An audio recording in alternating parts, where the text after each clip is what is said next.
Assalamualaikum warahmatullahi wabarakatuh. Perkenalkan, nama saya Gulam Gibran dengan NPM 10121458. Pada kali ini saya akan menerangkan materi yang telah saya ajarkan, yaitu mengenai Ma'rifatul Quran. Menurut bahasa, Al-Quran berarti bacaan. Pengertian seperti ini dikemukakan di dalam Al-Quran dalam Quran Surat Al-Qiyamah ayat 17-18 yang memiliki arti sesungguhnya mengumpulkan Al-Quran dan membacanya itu adalah tanggungan kami. Karena itu, jika kamu telah membacakannya, hendaklah kamu ikuti bacaannya. Al-Quran diturunkan kepada Nabi Muhammad melalui malaikat Jibril selama 23 tahun, yang merupakan mukjizat yang diturunkan kepada qalbu Nabi Muhammad SAW, yang disampaikan secara mutawatir, dan bacaannya adalah ibadah. Al-Quran juga adalah kalamullah, firman Allah Ta'ala. Ia bukanlah kata-kata manusia, bukan pula kata-kata jin, setan, atau malaikat. Ya, sama sekali bukan berasal dari pikiran makhluk, bukan sihir, bukan syair. Al-Quran adalah mukjizat terbesar Nabi Muhammad SAW. Kemukjizatan itu diantaranya terletak pada falsafah dan balaghahnya, keindahan susunan dan gaya bahasanya yang tidak ada tandingannya.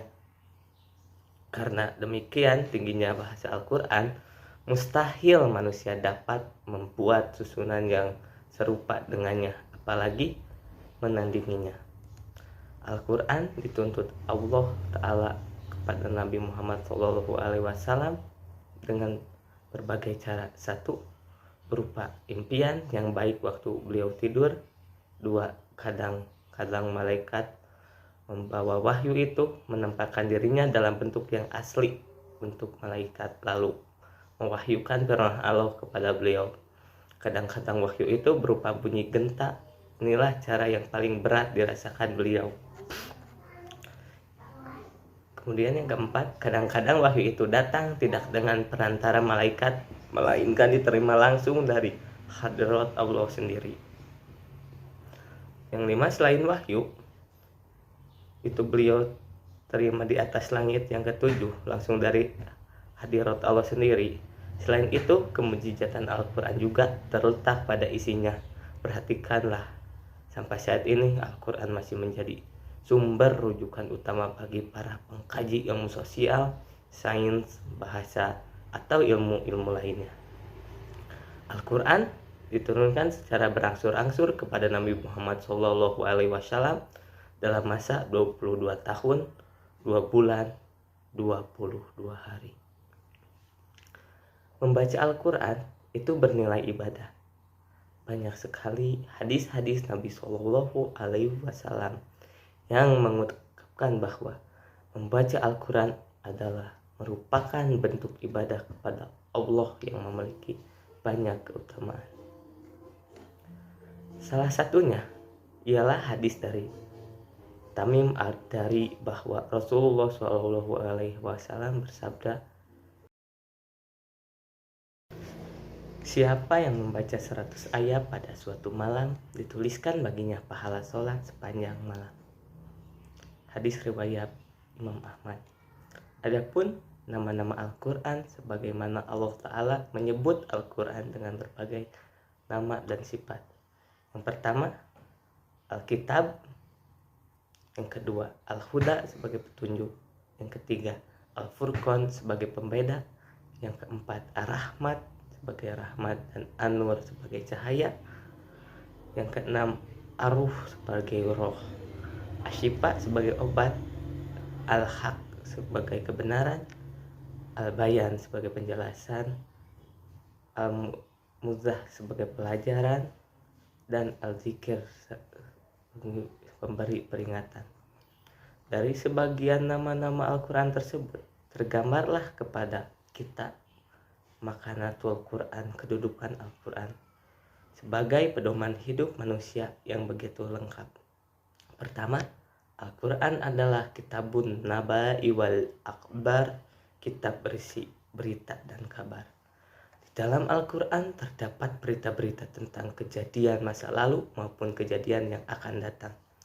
Al-Quran memberitakan kisah para nabi rasul terdahulu, dari Nabi Adam, Nabi Nuh, Nabi Ibrahim, Nabi Yakub, Nabi Yusuf, Nabi Musa, sampai Nabi Muhammad Sallallahu Alaihi Wasallam, agar menjadi pelajaran bagi umat manusia.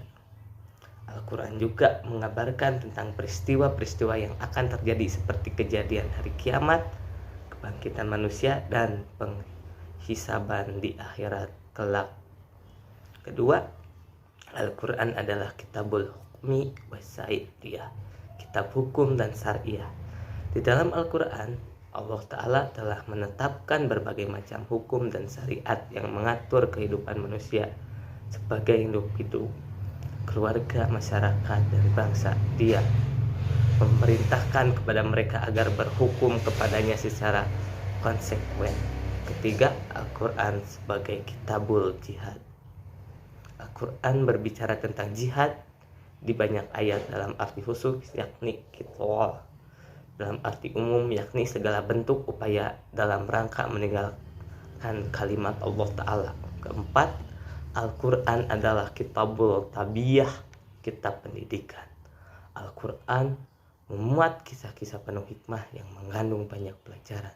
Selain kisah para nabi dan rasul, Al-Quran pun membuat kisah-kisah orang soleh seperti Luqman, Ashabul Kahfi, Talut, dan sebagainya. Yang kelima adalah Minhajul Hayah, pedoman hidup. Pembahasan tentang hal ini silakan dirujuk ke Madah Minhajul Hayah. Ringkasan Al-Quran telah membuat seluruh pedoman yang dibentuk manusia berupa akidah, ibadah, hukum, muamalah, akhlak, politik, ekonomi, dan permasalahan-permasalahan hidup lainnya sebagai difirmankan oleh Allah Ta'ala dalam rukun iman. Mengenai Al-Quran adalah salah satu rukun iman yang harus kita imani, dan ada pun tuntutan iman terhadap Al-Quran diantaranya: pertama, al-ansu bi'ni, akrab dengannya.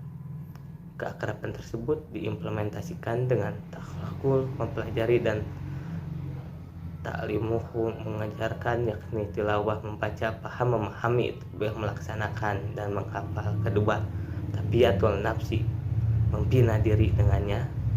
Yang ketiga, at-ta'limu li ahamihi, tunduk kepada hukum-hukum. Keempat, yaitu adawatul ilaihi, menyeru manusia kepadanya. Maksud diturunkan Al-Quran adalah sebagai petunjuk bagi umat manusia. Ia adalah risalah Allah yang harus disampaikan oleh para rasul kepada seluruh manusia tanpa kecuali. Kelima, yaitu iqamatuhu bil ardi, menerangkan di muka bumi.